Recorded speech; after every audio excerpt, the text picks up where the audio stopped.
आसमा, तू अपनी हद में रहा कर। हमेशा वही काम करती है जो तुझे नहीं करना चाहिए।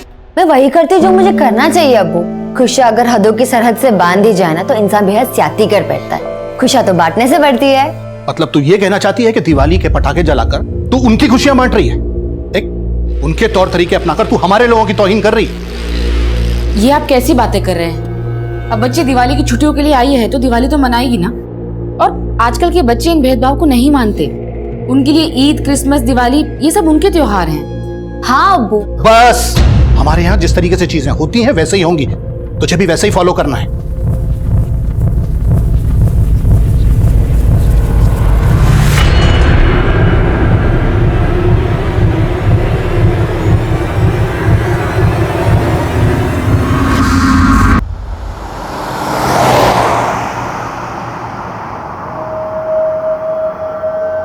तुम्हारे अब्बू नहीं है यहाँ, फिर भी हिजाब पहना हुआ है। तो तुम तो खिलाफ थी इसके। आपको ऐसा क्यों लगता है आफाक भाईजान? मुझे इस तहजीब से कोई शिकायत नहीं है, पर शायद आप ये सोच रहे मैंने ये उतार दिया तो अब्बू से मेरी चुगली करने का आपको मौका मिल जाएगा। क्यों? गलत सोच रहे हो तुम मेरे बारे में। मुझे तुम्हारी सोच पसंद है। मैं तो खुद कदम से कदम मिला के चलना चाहता हूँ तुम्हारे साथ। पर मेरे साथ कदम से कदम मिलाना आपके लिए आसान नहीं होगा। अच्छा, अगर ऐसा है तो आजमा के देख लो।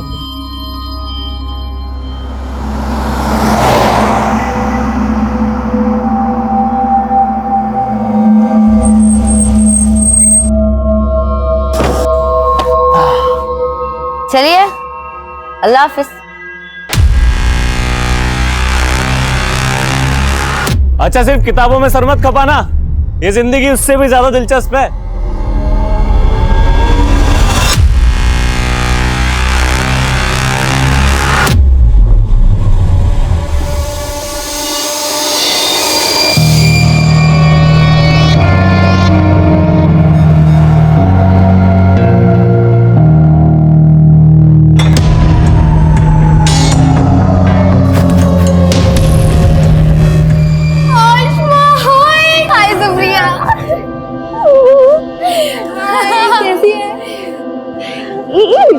अरे यार, हौसला एकदम खाली खाली लग रहा है। हाँ यार, ज्यादातर लड़कियां आज आई नहीं। अच्छा, और बता, तेरी छुट्टियां कैसी रही? एकदम रॉकिंग। तुम लोग सिगरेट पी रही थी? तो तुझे क्या लगा हम यहाँ पर अगरबत्ती जलाएंगे? Very funny. तुम लोग ना सुधरोगे नहीं। सुधरना तो तुझे आसमा, और तुझे सुधारने के लिए हमने एक प्लान बनाया है। अच्छा, क्या प्लान किया तुम लोग?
लगता है किसी लड़की का रेप हुआ है। अरे रेप नहीं, मुझे तो मर्डर लगता है, वरना इतना पुलिस नहीं होता यहाँ पर।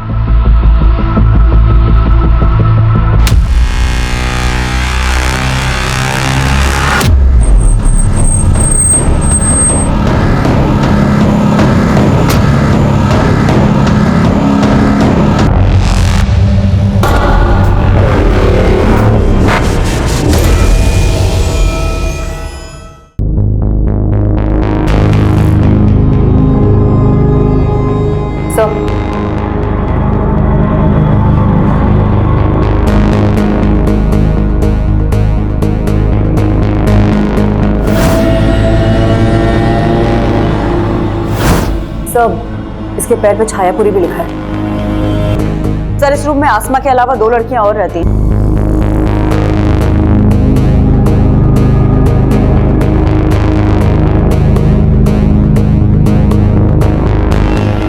सर, इसी टेबल पर से हमें ये स्विच ऑफ मोबाइल भी मिला है।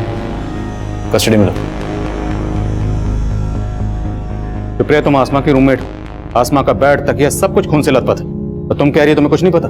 सर, मैं कुछ नहीं छुपा रही हूँ सर। मैं रात को रूम में नहीं थी, मैं अपने फ्रेंड्स के साथ उनके रूम में थी, और जब हम गए थे तो आसमा अकेली थी रूम में। देख आसमा, तुझे नहीं आना तो कोई बात नहीं, लेकिन दरवाजा अंदर से बंद मत करना। मैं रात को आऊंगी तो तेरी नींद डिस्टर्ब हो जाएगी। तो तुमने जानबूझ के आसमा को दरवाजा खुला रखने के लिए कहा था? हाँ, लेकिन मैं सच कह रही हूँ सर। मैं अपने फ्रेंड के साथ उनके रूम में थी और उनसे बातें करते करते मैं सो गई, और जब सुबह उठी तो देखा। सर, सुप्रिया बिल्कुल सही कह रही है, ये हमारे साथ ही थी पूरा टाइम। लेकिन यहाँ पे इतना सब कुछ हो गया। पहले आसमा पे हमला हुआ, फिर उसकी बॉडी को खींचकर बाथरूम तक ले जाया गया, और तुम लोग कह रहे हो कि तुमने कोई आवाज ही नहीं सुनी। रूम में पंखे की आवाज इतनी तेज थी, हमें सच में नहीं पता चला कि आसमा के साथ इतना सब कुछ हो गया।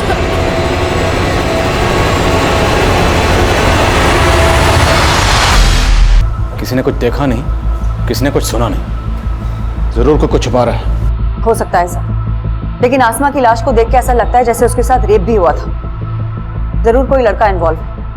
लेकिन ये गर्ल्स हॉस्टल है सर, और वार्डन का कहना है कि यहाँ पे 24 घंटे तक सिर्फ एक गार्ड ही रहता है, और एक कुक है जो सुबह आता है और रात में चला जाता है। गार्ड को हमने हिरासत में ले लिया है सर।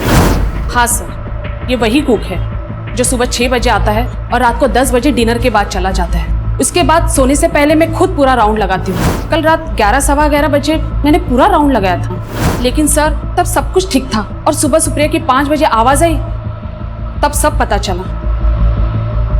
आसमा का हॉस्टल में किसी से कोई झगड़ा? नहीं सर।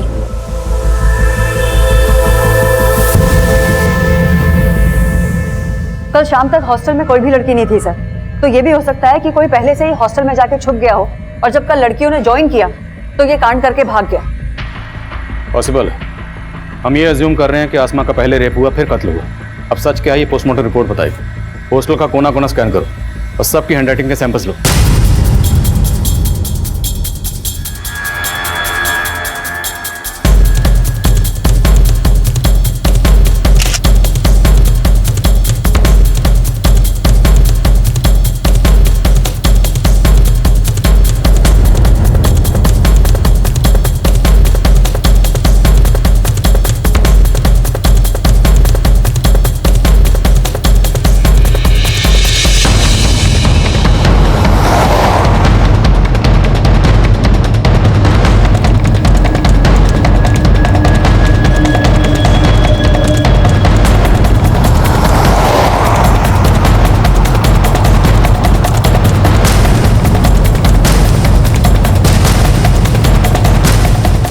ये इतना ऊंचा है सर कि यहाँ से आना और भागना दोनों ही पॉसिबल नहीं है।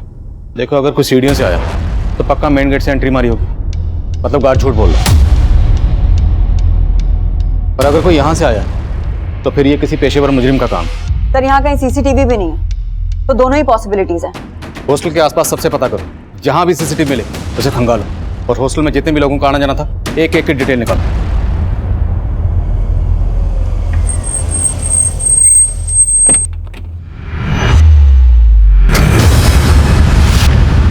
भैया हुआ क्या है? मैडम, आपकी बेटी का रेप करके मर्डर कर दिया गया है, इस बारे में आप क्या कहेंगे? क्या बकवास कर रहे हैं आप? ये बात सही है तुम्हारा? नहीं नहीं नहीं नहीं, कुछ नहीं हुआ है।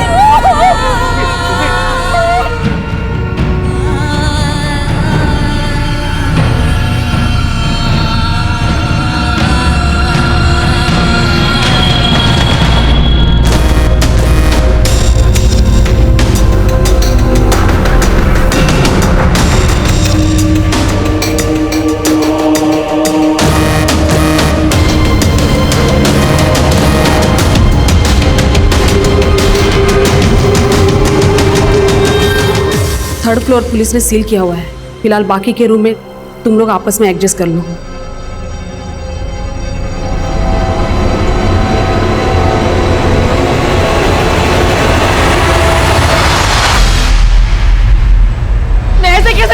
लूं कि मेरी आसमा। आप बैठिए मुझे कुछ नहीं पता, मुझे एक बार मेरी बेटी को दिखा दीजिए प्लीज, मुझे एक बार मेरी बेटी को देख लेने दीजिए ना मैडम। मैम आप बैठिए प्लीज।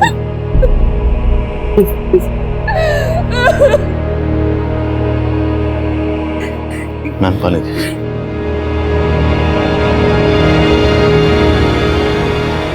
देखिए आसमा की बॉडी को हमने पोस्टमार्टम के लिए भेजा है। मैं वो सब कुछ नहीं जानती, मुझे बस एक बार मेरी बेटी से मिल लेने दीजिए, एक बार। देखिए मैं समझ सकता हूँ एक माँ के नाते ये वक्त आपके लिए आसान नहीं है, पर मैं आपको बताना चाहता हूँ कि आसमा की बॉडी की जो हालत है वो देखना आपके लिए और भी मुश्किल होगा। आपके कह देने से मैं मान लूं कि मेरी बच्ची, अरे कल ही तो उसे हंसता खेलता देखा था। अम्मी इतनी मुश्किल से पैक किया था, अपने ऑफिस खोल दिया। अरे ये देख, घर के बने लड्डू हैं, तूने रखना ही भूल गई थी।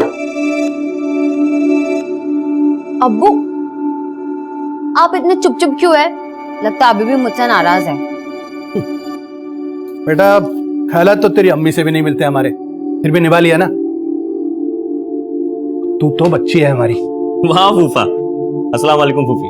आज ये आसमा चुप गया या जमीन पे रह के आप भी आसमा छू बैठे? अफाक भाईजान, अफा की तरह जलना तो आपकी फितरत है ना? जब देखो अब्बू और मेरे बीच में आग लगाते रहते हैं। तो कल रात को उसे हॉस्टल ड्रॉप करके आया था और आज सुबह। देखिए जिस तरह से आसमा को मारा गया काफी दिल दहलाने वाला। ये जरूर किसी ऐसे शख्स का काम है जिसकी आसमा से गहरी रंजिश रही होगी। तो क्या आसमा ने कभी आप लोगों से इसके खिलाफ कुछ कहा था? नहीं सर, उसने कभी कुछ ऐसा नहीं बताया।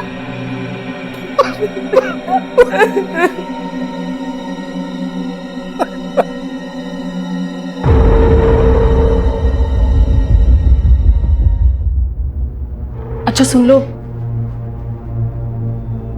आई होप तुम समझ गई हो कि मैं क्या कहना चाहती हूँ।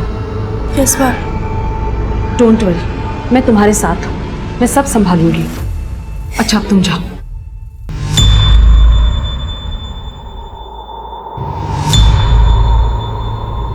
हमने कई लोगों की हैंडराइटिंग ली है सर, लेकिन किसी की भी लिखावट इस लेटर की लिखावट से मैच नहीं करती। हमने बहुत सारे लोगों के फुटप्रिंट्स भी लिए हैं, लेकिन अभी तक किसी के खिलाफ कुछ पता नहीं चल पाया। क्राइम सीन पर यह लेटर मिला और आसमा के बदन पर छायापुरी लिखा हुआ था। छायापुरी नाम का कोई मैगजीन भी है ना? जी हाँ सर, इस मैगजीन के अंदर सेक्स रिलेटेड कंटेंट ही छपता है। मैं कमिंग सर? सर आसमा की प्रीलिमिनरी पोस्टमार्टम रिपोर्ट आ गई है सर। रिपोर्ट के मुताबिक आसमा का रेप हुआ था और उसकी मौत सर पे चोट लगने की वजह से हुई थी। आसमा पर हमला हुआ उसके रूम में, फिर उसकी बॉडी को ड्रैग करके बाथरूम तक ले जाया गया। उसकी बॉडी के पास ही लेटर मिलता है जिस पर किसी वहशी ने नफरत का अफसाना लिखा। उसके बदन पर लिखा जाता है छायापुरी। छायापुरी जो कि एक ऐसा मैगजीन है जो ज़्यादातर सेक्स रिलेटेड कंटेंट छापता है। तो ज़रूर ये किसी सेक्स मैने का काम है या फिर किसी ऐसे शख्स का जो आसमा से गहरी नफरत करता है, या फिर किसी सरफरे का। सबकी लिस्टिंग करो और शहर के सभी इंस्टीट्यूट को उठाओ और तोड़ो एक एक को। आसमा रेप और मर्डर केस में जहां हम एक तरफ आसमा की जिंदगी के पन्ने पलट कर देख रहे थे, वहीं दूसरी तरफ हमें इस केस में किसी बाहरी एंगल की पॉसिबिलिटी भी नजर आ रही थी। इसलिए हमने शक की बुनियाद पर कई हिस्ट्री शीटर्स को उठाया।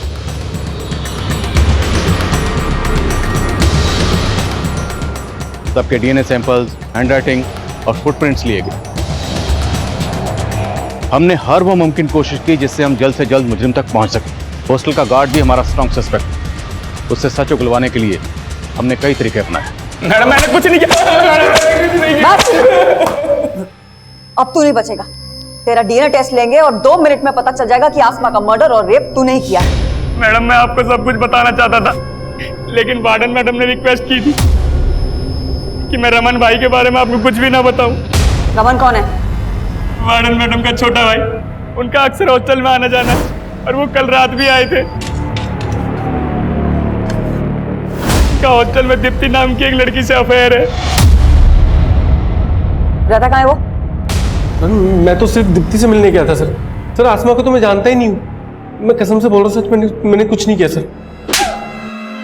अगर तुम्हारे भाई रमन ने कुछ नहीं किया तो गार्ड को उसका नाम लेने से मना क्यों किया? मैं डर गई थी मैडम, मैं अपने भाई की हरकतों से परेशान थी। लेकिन मेरा यकीन कीजिए, उसने कुछ नहीं किया है। आप चाहो तो वो दीप्ति से पूछिए, उसने कुछ नहीं किया।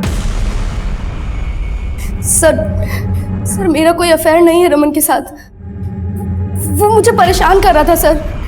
पहले उसने मुझे प्रपोज किया, मैंने मना किया तो वो मेरे पीछे ही पड़ गया सर। पिछले काफी दिनों से सर वो मुझे हरास कर रहा है।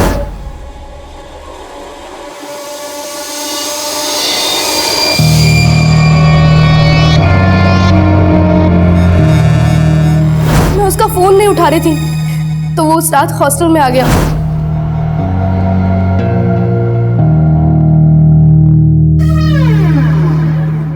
रमन, मैंने तुम्हें पहले भी कहा है मेरा पीछा छोड़ दो। ऐसे छोड़ दूं? प्यार करता हूं ना मैं तुमसे। रमन, तुम यहाँ से जाते हो या मैं चिल्लाऊं?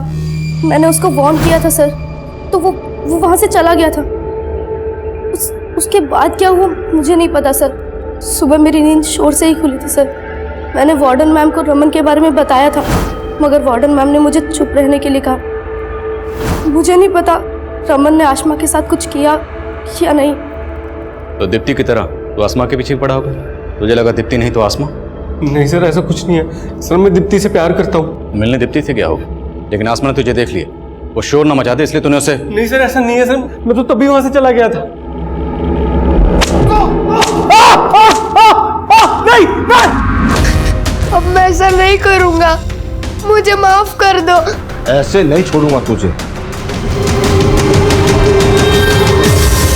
अरे साहब, छायापुरी मैगजीन तो हर नुक्कड़ और चौराहे पे बिकती है। अब एक ऐसा रेपिस्ट जो छायापुरी मैगजीन पढ़ता है, उसको ढूंढना तो समुद्र में सुई ढूंढने जैसा है। लेकिन ढूंढना तो पड़ेगा। ठीक है साहब, आप बोलते हो तो कोशिश करके देखता हूँ। हेलो, हाँ बोल। सर, गार्ड और रमन दोनों वहीं अटके हैं, लेकिन उनके फुटप्रिंट का साइज क्राइम सीन पे मिले फुटप्रिंट के साइज से मैच करता है। मैंने दोनों के डीएनए सैंपल्स भी ले लिए हैं सर, लेकिन रिपोर्ट आने तक वेट करना पड़ेगा। ये दोनों इतनी आसानी से कुछ नहीं उगलने वाले। क्राइम सीन से हमें जो आसमा का फोन मिला था उसे अच्छे से स्कैन करो, उससे हमें कोई ना कोई क्लू जरूर मिलेगा। मैगविन सर।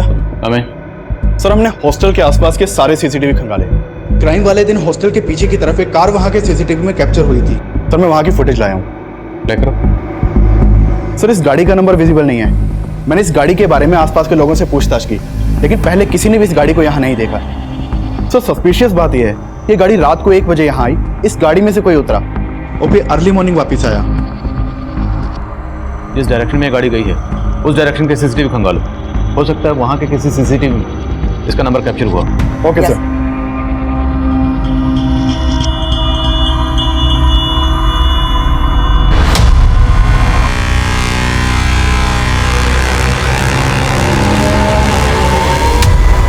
अनुराग, इधर आना। Yes ma'am. ये आसमा के फोन पे अफाक नाम के लड़के के 5 मिस कॉल है। मैम, अफाक तो आसमा का कजन है जो आसमा के पेरेंट्स के साथ आया था। अफाक ने आसमा को 5 बार कॉल किया, लेकिन आसमा ने एक भी बार रिसीव नहीं किया। लेकिन बाद में आसमा की अपनी मदर से बात हुई है। ये चक्कर क्या? आसमा के पेरेंट्स से दोबारा मिलना पड़ेगा। ये वही गर्ल्स हॉस्टल है जहां आसमा का इतना ब्रूटल रेप और मर्डर हुआ, पर पुलिस अभी तक इस केस में नाकाम नजर आ रही है। अब अफसोस करने का क्या फायदा? वक्त रहते अगर आसमा के पर काट दिए होते तो यह दिन नहीं देखना पड़ता। चारों तरफ इज्जत का कचरा हो रहा है। आपको अपनी इज्जत की पड़ी, अपनी बच्ची का कोई दुख नहीं। दुख है मुझे, इसीलिए कोस रहा हूं तुझे। एक नहीं सुनती थी मेरी। पता नहीं वहां किस लड़के के साथ चक्कर चल रहा था उसका। वहां उसके साथ इतना कुछ हुआ और आप उसको ही।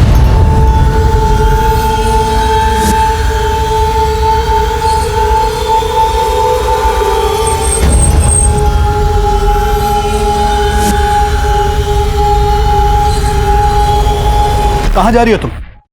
मुझे अपनी बेटी को इंसाफ दिलाना है और आपको ये साबित करना है कि मेरी बेटी गलत नहीं थी। गलत वो था जिसने मेरी बेटी के साथ।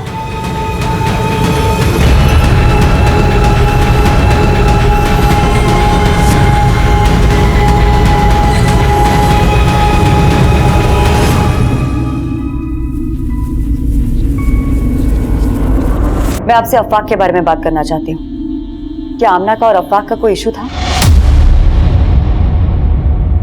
कैसी बातें कर रही हैं मैडम? भला अफाक का आसमा से क्या इशू होगा? देखिए, मर्डर वाली रात को अफवाक ने 5 बार आसमा को फोन किया था और उसने एक भी बार उसका फोन नहीं उठाया। और उन 5 मिस्ड कॉल्स के बाद उसकी बात आपसे हुई थी। क्या बात हुई थी? बस नॉर्मल बातें हुई थी। हाँ अम्मी, मैं ठीक हूँ और अच्छे से पहुंच गई थी। बस ठीक से रहना। तो अकेली रहती है ना तो दिल में फिक्र सी रहती है। आप मेरी टेंशन मत लो अम्मी। अच्छा अब्बू से बात करवाओ। अरे तेरे अब्बू तो बाहर टहलने गए हैं और फोन भी घर पर छोड़ गए। अच्छा, मुझे उनसे कुछ बात करनी थी, आएंगे तो फोन करवाना। अच्छा, ऐसी क्या बात है जो सिर्फ अब्बू से करनी है, मुझसे नहीं? ऐसा कुछ नहीं अम्मी, बस बात करनी थी कुछ। अब्बू आएंगे ना तो मेरी बात करवाना उनसे। उस दिन मैं जरा देर से टहल कर घर वापस आया। इन्होंने बताया था मुझे लगा रात काफी हो गई है, इसलिए अगले दिन फोन करूंगा ये सोचकर सो गए हम लोग। लेकिन ऐसी क्या बात होगी जो वो आपसे ही करना चाहती थी? मुझे खुद कुछ समझ में नहीं आ रहा मैडम। देखिए, हमें पता चला है कि आसमा लिबरल थॉट्स की लड़की थी और शायद आपको उसकी इस बात से परेशानी भी थी। तो कहीं कुछ ऐसा तो नहीं कि आप हमसे कुछ छुपा रहे हो? कैसी बातें कर रही है मैडम आप? मैं भला आपसे कुछ क्यों छुपाऊंगा? मैं मानता हूं कि हमारी बेटी आसमा कुछ अलग ख्यालात की थी, लेकिन मैंने हमेशा उसको यही समझाया कि बेटा इस तरीके की बातें सिर्फ बातें करने तक ठीक, कोई महान नहीं बनता इन बातों से, बल्कि दुनिया सबसे पहले दुश्मन ऐसे ही लोगों की बनती है। मैडम अब तो मुझे यकीन हो चला है कि मेरी बेटी ऐसी नफरत का शिकार हुई जिसमें लोग बस्ती की बस्ती जला देते हैं, वो तो फिर भी एक छोटी सी मासूम मेरी प्यारी सी बच्ची थी।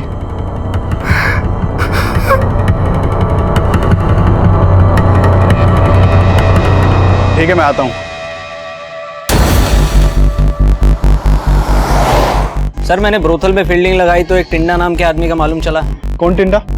ये आदमी है साहब। ब्रोथल में काफी आना जाना है इसका, काफी वहशी है ये आदमी। वो टिंडा है ना, दिमाग से एकदम सटका हुआ है। जो भी उसके साथ जाती है ना, उसका हालत खराब कर देता है।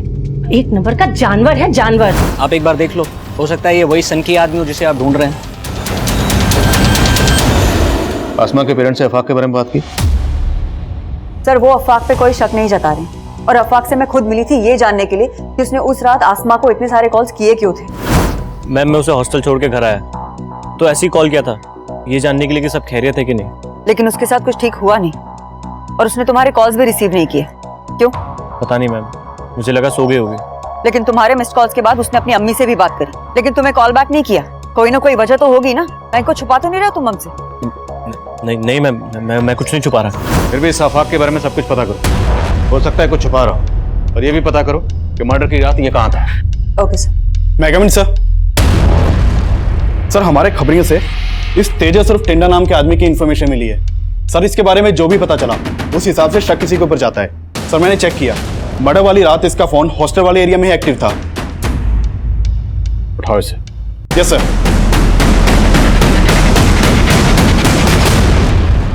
मुझे क्यों लाए साहब? मैंने कुछ नहीं किया। तू क्या कर सकता और क्या नहीं कर सकता सब पता लगा लिया हमने। आसमा के ऊपर बुरी नजर थी ना तेरी? साहब मैं किसी आसमा वासमा को नहीं जानता साहब, और उस रात तो मैं किसी और आइटम के साथ था। किसके साथ था? उमा साहब, प्रोस्टिट्यूट है। मैं मानता हूँ साहब, मैं ऐसा ही हूँ, सिर्फ प्रोस्टिट्यूट्स के साथ ही सोता हूँ। लेकिन साहब आज तक मैंने कभी किसी आम लड़की के ऊपर बुरी नजर नहीं डाली साहब। टिंडा के पैर के साइज क्राइम सीन पर मिले फुटप्रिंट के साइज से मैच कर रहे हैं। लेकिन सर ये टिंडा बहुत मोटी चमड़ी का है, बहुत तोड़ा लेकिन फिर भी कुछ नहीं उगला। इस टिंडा का भी डीएनए और हैंडराइटिंग सैंपल लो। सर सर आज सुबह संत नगर पुलिस ने विक्रमपुर एरिया से एक अज्ञात गाड़ी जब्त की है। ये देखिए सर, ये विनय नाम के एक आदमी की गाड़ी है जो संत नगर में रहता है। सर उसने अपनी गाड़ी चोरी होने की कंप्लेन लिखवाई थी और सर ये गाड़ी उसी शाम चोरी हुई है जिस रात आसमा का मर्डर हुआ है। और इस गाड़ी का कलर उस कार के कलर से मैच करता है जो गर्ल्स हॉस्टल के बैक साइड में देखी गई थी। ये गाड़ी चुराई गई संत नगर से, जो उस हॉस्टल से 7-8 किलोमीटर की दूरी पर है। तो कोई इतनी कम दूरी तय करके कार चुराने के बाद मर्डर करने क्यों आएगा? मेरा मतलब है चोरी की हुई कारें ज़्यादातर लूट और रॉबरी में इस्तेमाल होती या फिर लाश डंप करने के लिए। लेकिन यहाँ तो रात भर लाश भी उस हॉस्टल में थी और अगली सुबह तक ये कार भी वहीं थी। और अगर ये कत्ल इसी कार चुराने वाले ने किया है तो ये इतनी देर वहाँ क्यों रुकेगा? लेकिन सर हम किलर को सरफिरा भी तो समझ रहे हैं। हो सकता है ये चोर वही हो जिसे हम ढूंढ रहे हैं। ठीक है, संत नगर पुलिस के टच में रहो और पता करो कि कार चुराने वाला कौन हो सकता है। और हॉस्टल एरिया का डंप डाटा स्टडी करो, हो सकता है वहां से कोई सस्पिशियस नंबर सामने आए। यस। आपने अफाक को आसमा के साथ हॉस्टल क्यों भेजा था? अभी अचानक तुमने अजीब सा सवाल क्यों पूछा? सवाल तो ये है कि आसमा आपसे क्या बात करना चाहती थी जो उसने मुझे नहीं बताई। कि आपने अफवाह को कुछ बोला जो मुझे नहीं बताया।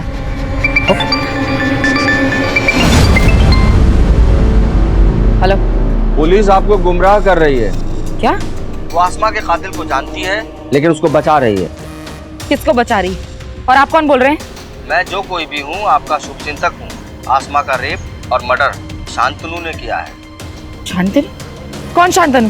बिजनेसमैन गुरुदत्त का बेटा शांतनु। शांतनु का एक दोस्त भी है जो उसके साथ मिला हुआ है।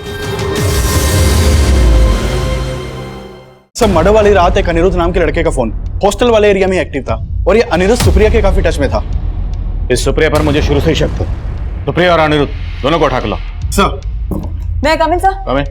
सर, आसमा रेप और मर्डर केस में मीडिया ने हंगामा मचा रखा है सर। न्यूज आ रही है टीवी पे। चलो टीवी चलाओ।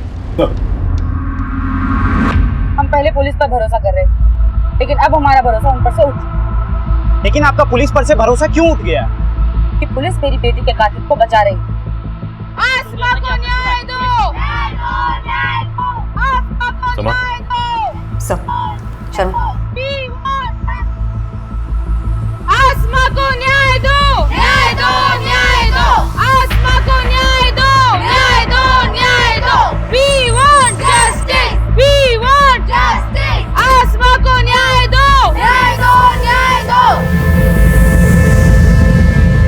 We want justice! We want justice! आपको कोई गलतफहमी हुई है? कोई गलतफहमी नहीं हुई है मैडम। लेकिन आपको क्यों ऐसा लग रहा है कि हम किसी को बचा रहे हैं? आखिर वजह क्या है? आसमा का रेप और मर्डर शांतनु ने किया है। शांतनु? कौन शांतनु? आप उस बिजनेसमैन के बेटे शांतनु को बचा रहे हैं। शांतनु? मैम, इस शांतनु अनिरुद्ध का दोस्त है जिसका नंबर हमें सुप्रिया के कॉल रिकॉर्ड से मिला था। वो मर्डर वाली रात शांतनु का नंबर भी हॉस्टल वाले एरिया में ही बंद था। लेकिन उस पीसीओ से फिरोजा को किसने फोन किया था, ये हमारे लिए जानना बहुत जरूरी है। एक काम करो, अनिरुद्ध, शांतनु और सुप्रिया, इन तीनों को लेकर आओ और पीसीओ पे भी जाके आओ। Okay ma'am. तो अनिरुद्ध और शांतनु, तुम लोग उस रात हॉस्टल गए थे नहीं? हाँ सर, ये दोनों गर्ल्स हॉस्टल में आए थे, लेकिन सर ये लोग मुझसे और मेरी फ्रेंड से मिलने आए थे। उस रात हॉस्टल में ज्यादा लड़कियां नहीं थी, इसीलिए हमने पार्टी प्लान किया था। मैंने आसमा को भी इनवाइट किया था सर। व्हाट? तू उन लोगों को यहाँ बुला रही है? पागल हो गई सुप्रिया? किसको पता चला ना तुझे यहाँ से निकाल देंगे। लेकिन उसने आने से मना कर दिया। फिर हम लोग दूसरे रूम में पार्टी कर रहे थे। तुम्हारे हॉस्टल में मेल्स के आने पर पाबंदी है, है या नहीं? तो तुम लोग हॉस्टल में कैसे घुसे, वो भी इतनी रात को?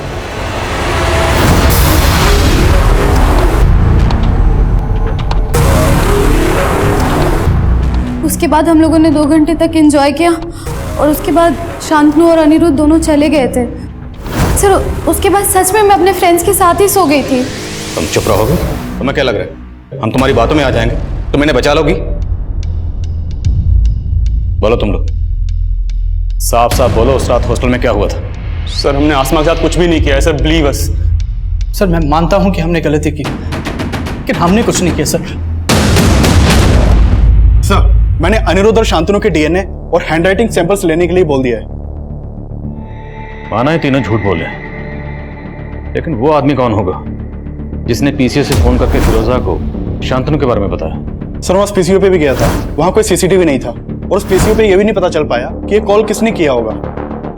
हमारी रडार पर सिर्फ शांतनु नहीं बल्कि अनिरुद्ध, सुप्रिया, हॉस्टल वार्डन सुनीता का भाई रमन और टिंडा भी शामिल थे। इन सबको हम स्ट्रॉन्ग सस्पेक्ट मान रहे थे, लेकिन सवाल यह था कि वो गुमनाम कॉलर कौन था जिसने आसमा की अम्मी को फोन करके सिर्फ शांतनु को आसमा का गुनहगार बताया था, जिसकी वजह से आसमा की अम्मी ने एक ऐसा जज्बाती कदम उठाया और उस कदम को मीडिया ने इतना उछाला कि लोग अब हमारी काबिलियत पर ही शक करने लगे थे।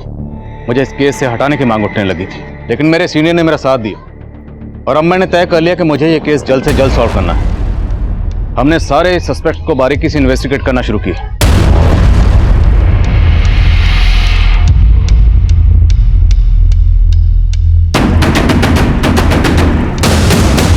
अफवाक के बारे में कुछ बातें मालूम चली हैं सर। आसमा के अब्बू अफवाक से आसमा की शादी कराना चाहते थे, लेकिन आसमा को अफवाक बिल्कुल पसंद नहीं था और इसी सिलसिले में मैं उसकी अम्मी और अब्बू से भी मिली थी। आसमा पहले भी अपने अब्बू को मना कर चुकी थी कि वो अफवाक से शादी नहीं करना चाहती, लेकिन फिर भी इन्होंने जानबूझ के अफवाक को आसमा के साथ हॉस्टल भेजा। नहीं मैडम, ऐसा कुछ भी नहीं है। मैं बस ये चाहता था कि आफाक और आसमा एक दूसरे को जान लें, समझ लें। और मैं गारंटी से कह सकता हूं मैडम, आफाक ने आसमा के साथ कुछ भी गलत नहीं किया होगा। आसमा की फैमिली काफी कंजर्वेटिव है सर, और आसमा आजाद ख्यालों की लड़की थी। आसमा की अम्मी ने हमें यह भी बताया कि आसमा को लगता था कि आफाक भी उसके पेरेंट्स की तरह कंजर्वेटिव ही होगा, और उसने अपने पेरेंट्स के सामने आफाक को साफ साफ मना भी कर दिया था। आफाक को मैंने हमेशा भाई की नज़र से देखा है, लेकिन अब आप कह रहे कि मैं शादी कर लूं? मैं आफाक से शादी नहीं करना चाहती। अगर कोई और पसंद है तो वो भी बता दे। अगर कोई और पसंद होता तो मैं बता देती, लेकिन मैं आपसे शादी नहीं करूंगी। फिर भी इस आफाक को थाने में बुलाकर अच्छे से पूछताछ करो। राइट। मैं मानता हूँ आसमा मुझसे निकाह नहीं करना चाहती थी, लेकिन उस दिन मैं उसके अब्बू की मर्जी से उसके साथ गया था। मैंने उसे उसके फैसले के बारे में दोबारा सोचने के लिए बोला। मुझे तुम्हारी सोच पसंद है, मैं तो खुद कदम से कदम मिला के चलना चाहता हूँ तुम्हारे साथ। पर मेरे साथ कदम से कदम मिलाना आपके लिए आसान नहीं होगा। बहुत गुरूर था उसे खुद पे, साफ साफ मना कर दिया। और उसका गुरूर तोड़ने के लिए तूने उसे खत्म कर दिया। नहीं मैम, मैंने ऐसा कुछ नहीं किया। फोन तो करता था ना तू उसे, उसने तेरे फोन नहीं उठाए तो तूने वापस हॉस्टल पहुंचकर उसको खत्म कर दिया। मैंने ऐसा कुछ नहीं किया। मैं तो उससे प्यार करता था, मैं क्यों करूंगा ऐसा? मैम लेके जाओ इसको, इसका हैंडराइटिंग और डीएनए सैंपल ले लेना। मैम मेरी बात मैंने कुछ नहीं किया। मैं कम इन सर। कम इन। सर, आसमा के मदर को जिस पीसीओ से कॉल किया गया था, वो मैंने उस एरिया के सीसीटीवी स्कैन किए, उसमें एक सस्पिशियस आदमी कैप्चर हुआ है। उठाओ इसे। सर। सर, मैंने कुछ नहीं किया। मैं अपने बेटे चिंटू को बचा रहा था सर। चिंटू ने ऐसा क्या किया? दरअसल चिंटू दुकान का सामान देने हॉस्टल जाता था सर। वो बच्चा था इसलिए गार्ड भी उसे अंदर जाने देता था, लेकिन बचपने में वो आसमा को पसंद करने लग गया था। मेरे ही मोबाइल से उसने आसमा के कुछ वीडियो रिकॉर्ड कर लिए थे। अब मैं ऐसा नहीं करूंगा, मुझे माफ कर दो। ऐसे छोड़ने वाला नहीं तुझे, 1 घंटे तक ऐसे ही खड़ा रहना। Video recording? कैसे वीडियो? नॉर्मल सा वीडियो सर, जो मैंने अब डिलीट कर दिए हैं। मुझे ऐसा लगता था कि कहीं आप उसकी वजह से मेरे बेटे तक न पहुंच जाए, इसीलिए मैंने पीसीओ से झूठा कॉल किया था। आसमा का रेप और मर्डर शांतनु ने किया है सर। मुझे मालूम था कि शांतनु और उसका दोस्त हॉस्टल में जाते थे। मुझे शुरू से लग रहा था कि ये काम उन दोनों लड़कों ने किया है, इसीलिए सर मैंने ये सब वो किया। आसमा रेप और मर्डर केस में अब एक नाबालिग बच्चे चिंटू की कुछ ऐसी हरकतें सामने आई जिसने इस केस को एक नया मोड़ दे दिया। लेकिन चिंटू के फादर ने जो शातिरपना किया था, उसे भी हमारी सस्पेक्ट लिस्ट में जोड़ रहा था। हमने उसका डीएनए, हैंडराइटिंग सैंपल्स और फुटप्रिंट्स ली, और आसमा के कजन आफाक के भी हम डीएनए रिपोर्ट का इंतजार कर रहे थे। लेकिन इसके अलावा हमारे हाथ कोई पुख्ता सबूत नहीं लग रहा था। मैं एक अजीब सी गफलत में था। अक्सर यही सोचता रहता कि क्या हम सही डायरेक्शन में थे। ये केस मुझे लगातार झकझोर रहा। क्राइम सीन के मंजर मुझे रात भर सोने नहीं देते थे। ऊपर से मीडिया का प्रेशर इतना ज्यादा था कि मेरे सीनियर्स ने इस केस को सॉल्व करने के लिए मेरे लिए एक डेडलाइन मुकर्रर कर दी। मैं अक्सर ये सोचकर परेशान हो जाता कि अगर मैं इस केस को सॉल्व ना कर पाया तो क्या उस मासूम बच्ची आसमा को कभी इंसाफ मिल पाएगा? मैं कम इन सर। सर, मैं उस कार चोर के बारे में पता कर रही थी, तो पता चला है कि पूरे डिस्ट्रिक्ट में पिछले 25 दिनों में 20 गाड़ियां चोरी हुई हैं, और इनमें से ज्यादातर गाड़ियां कुछ दिनों के गैप के बाद कहीं भी खड़ी मिल गई। 25 दिनों में 20 गाड़ियां? जी सर। मतलब तकरीबन हर रोज एक गाड़ी चोरी हो रही थी? Yes sir. जिन एरिया से ये कार्स चोरी हुई है, वहां कहीं कहीं चोर सीसीटीवी फुटेज में कैप्चर हुआ है, लेकिन चेहरा कहीं भी क्लियर नहीं है। ये देखिए सर, यहाँ कहीं भी इसका चेहरा क्लियर नहीं है, लेकिन सर इसकी चाल में एक लचक है जो हर फुटेज में एक जैसी है। और सर, हॉस्टल के बैक साइड के सीसीटीवी फुटेज में भी उस आदमी की चाल में ऐसी ही लचक दिख रही थी। और सर, हो सकता है कि हॉस्टल के बैक साइड में जो कार देखी गई थी वो भी इसी ने चुराई हो, और आसमा के मर्डर और रेप में भी इसी का हाथ हो। लेकिन सर, ये दुबला पतला आदमी जो सही से चल नहीं सकता, सर ये कैसे हिम्मत करके हॉस्टल के अंदर घुसा होगा और उसने आसमा का रेप और मर्डर किया होगा? हो सकता है ये वो ना हो जिसकी तलाश हमें, लेकिन फिर भी कंफर्म करना जरूरी है कि उस रात ये गाड़ी यही वहां लेकर आया था। हॉस्टल के आसपास सब जगह पता करो, क्या उस रात कोई ऐसा आदमी देखा गया था जो इसकी तरह लगना कर चल रहा था? सर,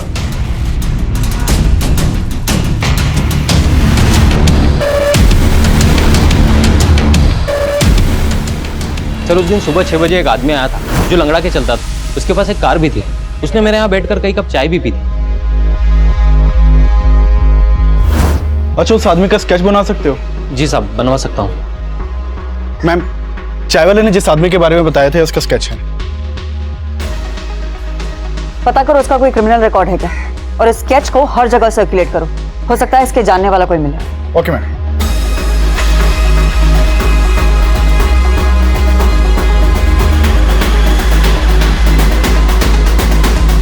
सर जानता हूँ इसको, ये सखाराम है। सखाराम कहाँ रहता है ये? सर घर तो मालूम नहीं है, लेकिन आगे ये गैरेज है, वहाँ मैकेनिक का काम करता है।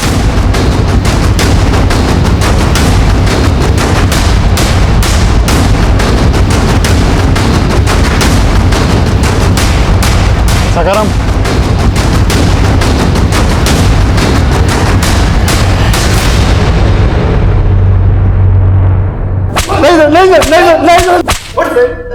नहीं साहब, मैं मानता हूँ कि मैं गाड़ी चुराता हूँ, लेकिन सर मैंने किसी लड़के के साथ कुछ नहीं किया। हमने जो कार चुराई थी ना, वो उसी हॉस्टल के पास खड़ी हुई मिली है। सर वो तो मैं कहीं भी खड़ी कर देता था। सर दरअसल मेरे घर में एसी नहीं है और मुझे गर्मी बर्दाश्त नहीं होती है सर मैं गाड़ी चुराता हूँ और कहीं ले जाके उसका एसी ऑन करके सो जाता हूँ और अगले दिन कहीं भी गाड़ी छोड़ देता हूँ सर। इसकी गर्मी दूर करो, खिलाओ इसको ठंडी ठंडी हवा। सर नहीं। इसका भी डीएनए और हैंडराइटिंग सैंपल्स लो। सर, अब पुलिस ने आसमा रेप और मर्डर केस में एक ऐसे आदमी को गिरफ्तार किया है जो ठीक से चल भी नहीं सकता, और पुलिस सोच रही है ऐसा आदमी हॉस्टल की तीसरी मंजिल की खिड़की तक चढ़ा और आसमा के साथ रेप और मर्डर किया। क्या पुलिस ऐसे आदमी को अंदर करके वाकई किसी को बचाने की कोशिश तो नहीं कर रही? मैं कमिंग सर। सर सखाराम भी कुछ नहीं उगल रहा है, और शांतनु और अनिरुद्ध का डीएनए आसमा की बॉडी पे मिले डीएनए से मैच नहीं करता। और चिंटू के फादर का डीएनए? सर उसकी डीएनए की रिपोर्ट आने वाली है। मैं कमिंग सर। मैंने सखाराम के बारे में पता किया सर।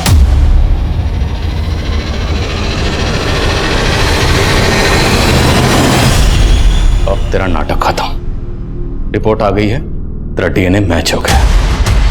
अब अगर एक भी झूठ बोला ना, तेरी हड्डी पसली कर दूंगा। सर मैं अपनी बीवी से तंग आ गया था, इसलिए मुझे हर औरत से नफरत हो गई थी। फिर एक दिन मुझे वो लड़की दिखी, वो मुझे पसंद आ गई थी सर। उसके बाद मैं उसके पीछे पीछे हॉस्टल गया। मालूम चला कि हॉस्टल बंद है और सारी लड़कियां छुट्टी पर गई।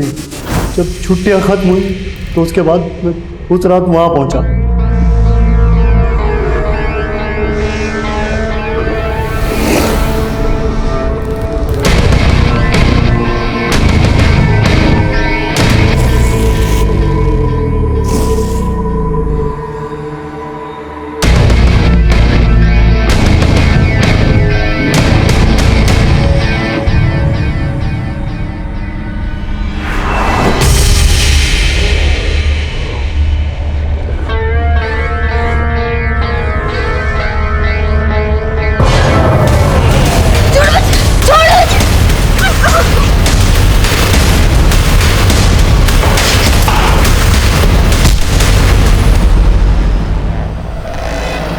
उसकी लाश के साथ बॉडी पर छायापुर लिखा। क्यों? सर ऐसे ही। सर उस रात जिसकी गाड़ी चुराई थी वो छायापुरी पत्री का मालिक था। मुझे नाम पसंद आया इसलिए लिख दिया, और सर जो कुछ मेरे दिल में था वो मैं लेटर पे लिखा और चला गया।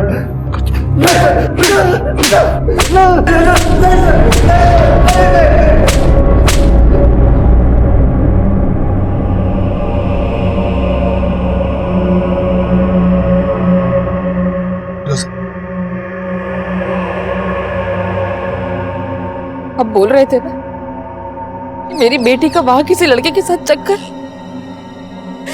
देख लिया ना क्या सच सामने आया।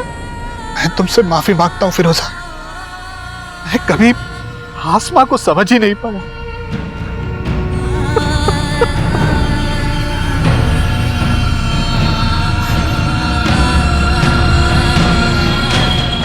आसमा रेप और मर्डर केस का main accused Sakharam physically disabled था, इसलिए मीडिया उसकी इस कमजोरी का वास्ता देकर उसके बचाव की बातें कर रही थी। लेकिन जब सच्चाई सामने आई उसने सबको हैरान करके रख दिया। सखा राम ने ना सिर्फ आसमा का कत्ल किया, बल्कि वो घायल आसमा को 100 मीटर तक घसीट कर ले गया, उसके साथ दरिंदगी करता रहा।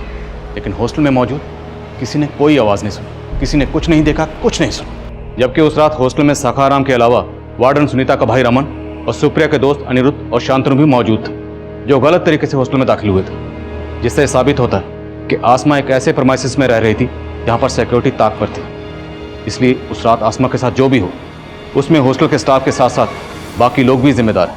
आज इंटरनेशनल वुमेन्स डे पर आसमा की कहानी आप सभी को बताकर मेरा मकसद ये बताना है कि आसमा की मौत से सिर्फ उसके परिवार को गहरा नुकसान नहीं हुआ, बल्कि ये नुकसान हमारे पूरे समाज का नुकसान, क्योंकि हमने आसमा को खोकर एक ऐसी टैलेंटेड और सेंसिटिव शख्सियत को खोया है जो अपनी सोच से एक प्रगतिशील समाज के निर्माण का मादा रखती थी। उम्मीद है आसमा की कहानी हम सबको एक सबक देगी, जिससे हम अपने मुल्क की बेटियों को एक महफूज और बेहतर समाज दे पाएं।